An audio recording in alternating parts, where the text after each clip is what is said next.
and the economic recovery that most of the slaves out there are being told is imminent. Well, I'll tell you, it's not imminent, and it's not coming anytime soon. And so that's why you have, in Greece talking about austerity, in Germany, with Merkel talking about, austerity and cut. See, but they're talking about, we're going to cut the budget. No, they're talking about austerity as in, this is what fascism really is, corporatism. This is what it is at its core.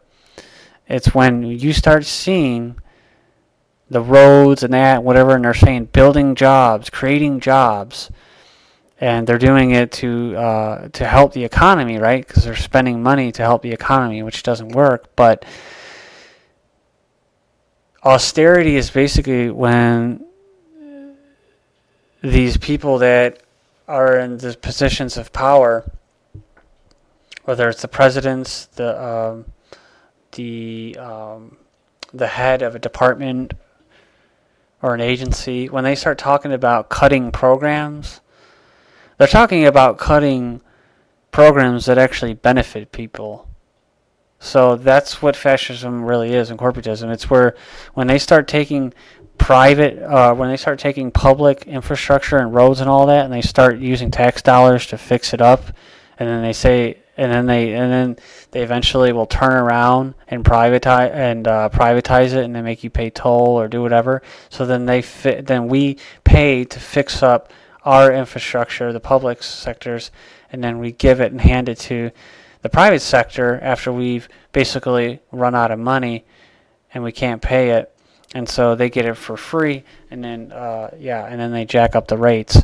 And so that's what austerity is. It's about keeping national defense and all of our taxes going towards national defense and killing people and occupying other countries, forcing what they call democracy. I refer to as just fascist, authoritative dictatorship in this world government. They're just sucking these last countries like Central Asia and Middle East into this global government, this global village. And so part of that, if you are going to live in this global village, is you're going to have to live with eugenics, and you're going to be living with this thing about austerity, where get used to having less, quit being greedy. Look at the oil spilling, that's your fault, you greedy humans.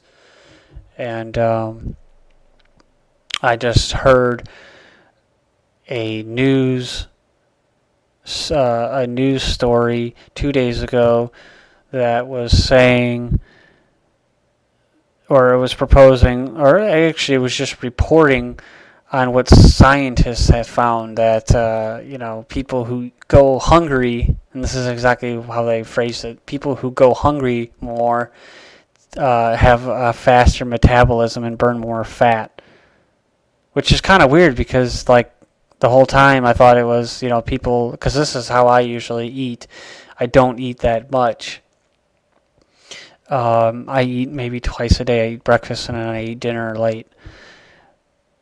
And they're saying that people that do that tend to burn more fat. Well, I'm thin, but I'm only thin because I've always been thin, and that's just the way my build is. But I have, all my fat goes in my gut. So yeah, I eat twice a day, and I think it does slow down my metabolism. But either way, it doesn't really matter.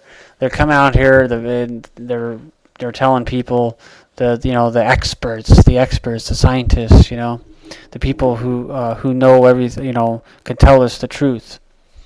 And they tell us that now going hungry is actually more healthy for us, just like melamine and mercury is good for us as well. So that's pretty much all I'm going to talk about in this show.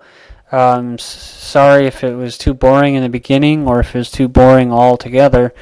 I just want to thank you for joining me on this Sunday edition. It's the first Global Government News show, and I'm going to try to have it a little more structured next time. And so join me again on my Global Government News channel.